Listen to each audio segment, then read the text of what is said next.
Imagine a club that just yesterday was playing a Champions League final. A club with 60,000 fans in the stands every weekend. A club with international players, million-dollar contracts, fame across all of Europe. Now imagine that same club 5 years later. Third division, training on a pitch full of potholes. Players who haven't been paid in 3 months. A stadium being sold to a bank to cover debts. This isn't a hypothetical scenario. This is the real story of at least 7 major clubs we're going to talk about today. And the scariest part is that the mechanism behind their collapse is almost always the same. First, success. Then, greed or blind confidence in the future. Then, debt. And finally, collapse. What do an English club that won the European Cup twice in a row, a Spanish team that beat Barcelona in a title race, and an Italian giant with 2 UEFA Cups to its name all have in common? At some point, every single one of them came close to disappearing altogether. Today we're going to dig deep into 7 stories of collapse, from the first warning signs to rock bottom, and see who managed to climb back up, and who is still living in the shadow of their golden past. At the end of the video, we'll also break down why this scenario keeps repeating itself, and whether the warning signs of the next collapse can be spotted in advance. This is going to be a long, detailed investigation, so get comfortable. Let's start with a story that has become the textbook example of how not to run a club's finances in the early 2000s. Leeds United was one of England's most ambitious clubs. In the 2001 season, the club reached the Champions League semi-final, a step most mid-table English clubs could only dream of. The squad featured young talents like Rio Ferdinand, Jonathan Woodgate, and Alan Smith, alongside experienced leaders like Lucas Radebe.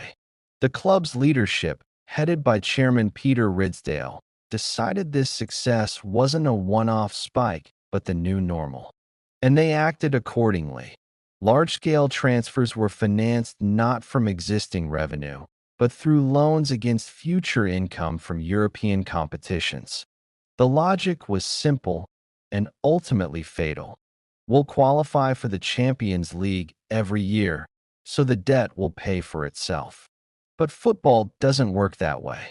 One season without European revenue, and the club's entire financial model started sliding toward disaster.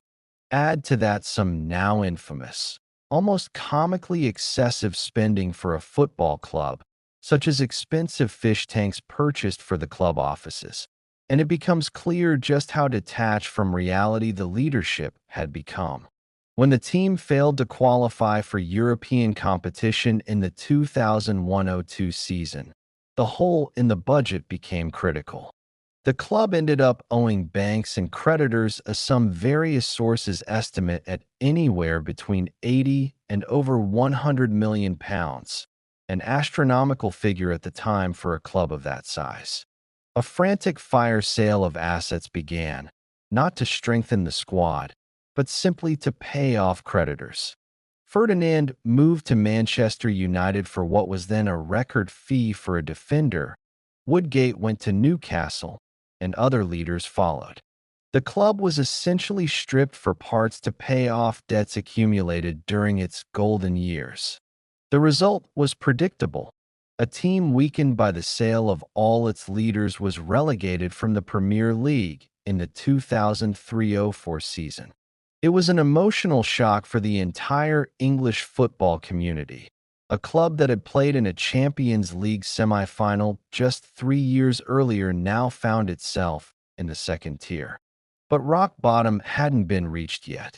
The financial problems didn't go away, and the club kept sliding. In 2007, Leeds received additional points deductions for entering administration, essentially bankruptcy, and was relegated all the way to League One, England's third tier. It was a humiliating fall for a club with such history. The road back took more than 15 years. Only thanks to an ambitious, sometimes controversial project led by Argentine coach Marcelo Bielsa, did the club manage to return to the Premier League in 2020, after the longest absence among clubs of that stature in modern English football history. The main lesson: ambition without financial discipline is a direct path to disaster. Leeds tried to buy success on credit, assuming results on the pitch would always cover the risks off it. The bill for that overconfidence came far faster than anyone could have expected if Leeds' story is a one-decade drama. Parma's story is a genuine tragedy in two acts, stretched over nearly 20 years. In the 1990s, Parma was one of the strongest teams in Europe, and that's no exaggeration. The club won the UEFA Cup twice, the Cup Winners' Cup, the UEFA Super Cup, and the Coppa Italia multiple times. The squad featured future legends of world football: goalkeeper Gianluigi Buffon, forwards Hernan Crespo and Enrico Chiesa, a team capable of competing with Milan, Juventus, and Inter on equal footing. The secret to this success was simple and just as fragile. Parma was financed by Parmalat, a dairy giant with billions in revenue. The club was essentially a toy and a marketing tool for a large corporation, not a self-sustaining business. In 2003, one of the biggest corporate scandals in Italian history, and by some estimates, in European history overall, erupted. Parmalat collapsed due to massive accounting fraud and hidden debts worth billions of euros. The company was dubbed Europe's Enron. The club lost its main sponsor virtually overnight. Years of instability followed, frequent changes of ownership, various investors attempting to salvage the situation, and new debts piling on top of old ones. The club held on in Serie A for almost another decade through momentum and desperate financial maneuvering, but the foundation had been fatally undermined. In 2015, the reckoning many had feared for years finally arrived. Parma officially declared bankruptcy and was excluded from professional football entirely. The club's old legal entity ceased to exist. It had to be recreated from scratch. A new company was registered, and the team began playing. In Serie D, Italy's fourth division, with zero budget, none of the previous squad's players, and no official right to even call itself the direct successor of the glorious Parma of the 90s, though fans, of course, felt otherwise.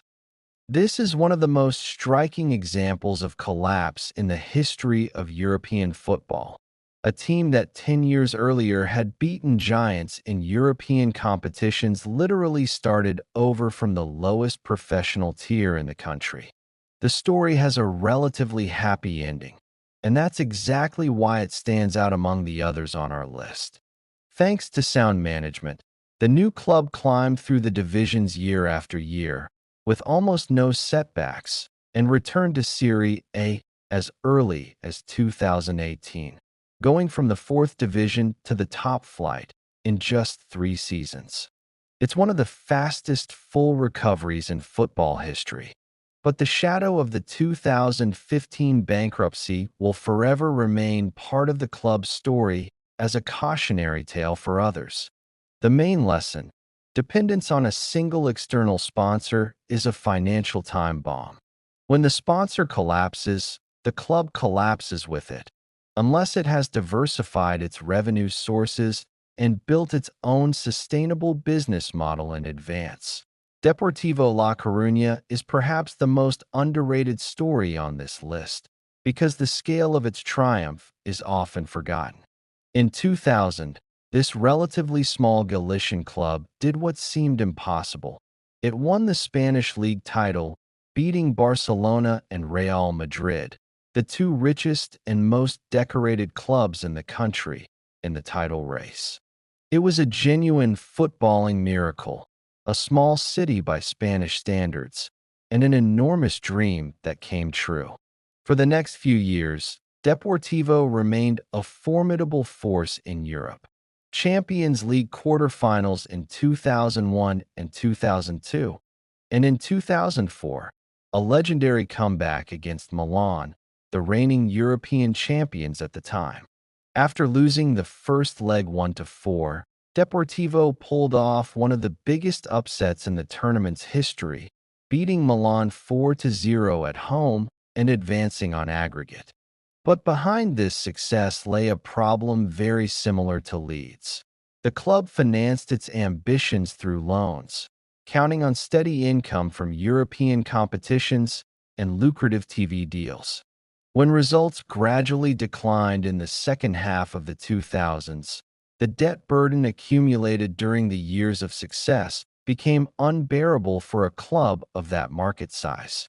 An exhausting cycle began. The club bounced between La Liga and the Segunda División, second division, relegated, promoted a year or two later, then relegated again. Each cycle deepened the financial crisis, since dropping to the second division meant a sharp drop in revenue while the debts remained unchanged. Eventually, in the 2019-20 season, Deportivo suffered a blow that would have seemed utterly unthinkable just 15 years earlier. The club dropped out of the Segunda División itself into Segunda División B, essentially Spain's third tier, where the professional structure is far more modest and stadiums draw crowds of a few thousand instead of tens of thousands. It's an incredible contrast. A team that 20 years ago beat Barcelona in a direct title race is now fighting for survival in Spain's semi-professional leagues. The main lesson: a small club can achieve great, even historic success, but sustaining that level without a stable, long-term financial foundation is extremely difficult. A one-time triumph doesn't guarantee long-term stability, and sometimes it even accelerates the fall by inflating expectations and spending. This is perhaps the most astonishing story on our list, because the scale and duration of the fall here are the greatest. In the late 1970s, Nottingham Forest, under the legendary and eccentric manager Brian Clough, achieved something that still feels like a statistical anomaly in football.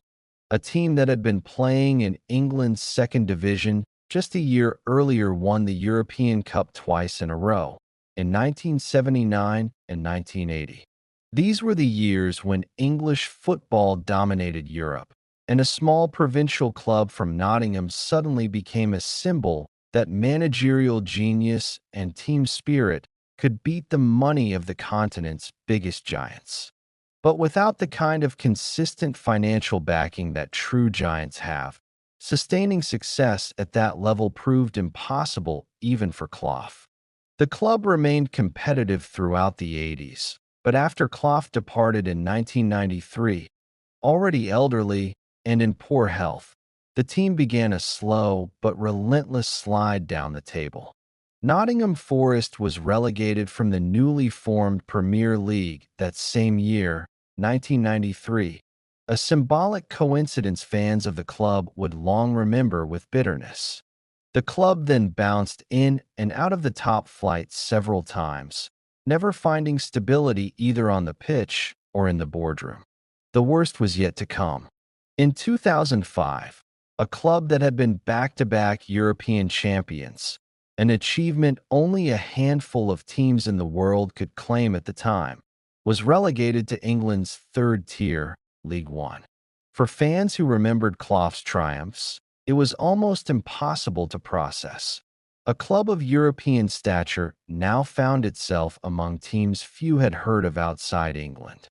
The club was stuck in the lower divisions for a long 23 years, the longest absence from the top flight among clubs with such a storied history. The return finally came in 2022 through a winning championship playoff final, a moment fans of the club had waited more than 2 decades for, broadcast with an emotional intensity comparable to a major European final. The main lesson: success built around a single extraordinary individual, a genius manager or a visionary owner, is extremely fragile in the long run. When that person leaves, and the system underneath them turns out not sturdy enough to function on its own, a club often reverts to its natural level, or lower. Rangers is the most successful club in the history of Scottish football, with dozens of domestic titles, a UEFA Cup final appearance in 2008, and status as one of the two dominant clubs in Scotland alongside Celtic. But years of unchecked spending on transfers and wages, combined with serious tax problems involving British tax authorities over complex financial schemes, led to a catastrophe a club of that stature could hardly have imagined. In 2012, Rangers officially went bankrupt. The club's old legal entity was liquidated entirely. Essentially, Old Rangers, as a legal and sporting entity, ceased to exist. The new team, which inherited the brand, colors, and the legendary Ibrox Stadium, had to apply to join the Scottish football pyramid essentially from scratch, and began play in the fourth tier of Scottish football. It took the club 4 years to work its way back up division by division, returning to the Scottish Premiership in 2016. That's faster than most other clubs on our list. But the sheer fact that such a decorated, iconic club went bankrupt shocked the entire British and European football world, and it was long discussed as a cautionary example of where financial irresponsibility can lead, even at the highest level of a national football system. The main lesson: even the richest history, millions of devoted fans, and status as a cultural institution can't save you from the laws of financial math. Let's don't care about trophies. Portsmouth's story is perhaps the fastest and most dramatic collapse in English football over the past 20 years. In 2008, the club won the FA Cup, one of the most prestigious domestic trophies in the world, beating Cardiff City in the final. That same season, Portsmouth played in the UEFA Cup, cementing its status as a club firmly established among the Premier League's top tier. This success was financed largely by extremely generous but financially reckless spending on transfers and player wages. The club's owners spent sums that didn't match the real revenue of a mid-sized English city's team. When the financial pyramid began to collapse, it happened lightning fast. Just 2 years after the FA Cup triumph, in 2010, the club officially entered administration, bankruptcy proceedings, the first such case in Premier League history, and was hit with a league points deduction. The club was relegated from the Premier League that same year. But this was only the beginning of the fall. Over the following seasons, the club went through another bankruptcy, changed owners several times, and as a result was relegated through 2 divisions in a row, ending up in League Two, England's fourth tier, in 2013. In just 5 years, a club that had won a national cup and played in Europe had dropped 4 rungs down the English football pyramid. Interestingly, it was the fans themselves who ultimately saved the club at its lowest point. A supporters' trust bought the club in 2013, and Portsmouth gradually, step by step, climbed back up to the Championship, the second tier, where it remains today, fighting for a return to the top flight. The main lesson: the speed of a collapse can be directly proportional to the speed of the preceding success. If a triumph is built on spending that clearly exceeds a club's real revenue, the reckoning can arrive not in decades, but in just 2 or 3 seasons. Our final example is perhaps the most relevant to modern football, where massive investment from foreign owners has become the norm. In 2010, a Qatari investor acquired Málaga and began pouring significant funds into signing star players. The results didn't take long to show. In the 2012-13 season, Málaga reached the Champions League quarterfinals, beating several giants along the way and losing only in the dying minutes of extra time to Borussia Dortmund. It's hard to imagine a more dramatic finish. But almost immediately after this peak, the investors sharply cut funding for the club, and part of the promised money was never transferred at all. The reasons for this were never fully clarified publicly, but the consequences were devastating.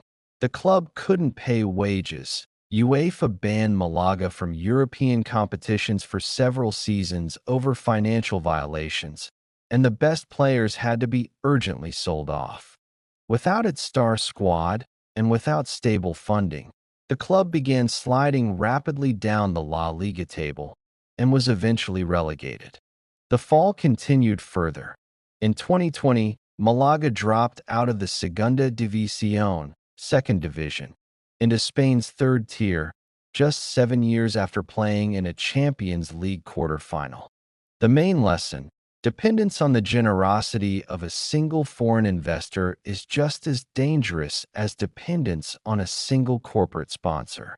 When the money disappears as suddenly as it arrived, and the club hasn't built its own sustainable financial model in the meantime, collapse becomes almost inevitable. Looking at all 7 stories together, one pattern emerges again and again, almost regardless of country, era, or club size. First, a club achieves success, often thanks to a unique combination of circumstances: a talented manager, a generous sponsor, a lucky generation of players. This success breeds ambition. That ambition gets financed through debt or external cash injections, in the hope that success will last forever and that revenue from European competitions, sponsors, or an investor will remain constant. But sooner or later, success on the pitch ends. The manager leaves, the sponsor goes bankrupt, the investor loses interest, while the debts remain. And the club spends years, sometimes decades, paying for financial decisions made during a few short years of glory. This is a universal lesson, not just for football, but for business in general. Short-term success is a temptation that often costs long-term stability, unless it's accompanied by prudent financial planning. Of all 7 clubs we discussed today, only Parma managed a full recovery back to the top level in a relatively short time: 3 seasons. Rangers and Portsmouth also bounced back relatively quickly within a few years. But Leeds, Deportivo, and Nottingham Forest spent 15, 20, even more years in the shadow of their golden past, and Deportivo and Málaga are, in a sense, still searching for their way back. If you enjoyed this investigation, hit like, subscribe to the channel, and let us know in the comments which club we should cover next. Maybe it'll be Schalke 04, Everton, Valencia, or one of today's top clubs that seems to be heading down a path very similar to the ones we just covered. See you in the next video.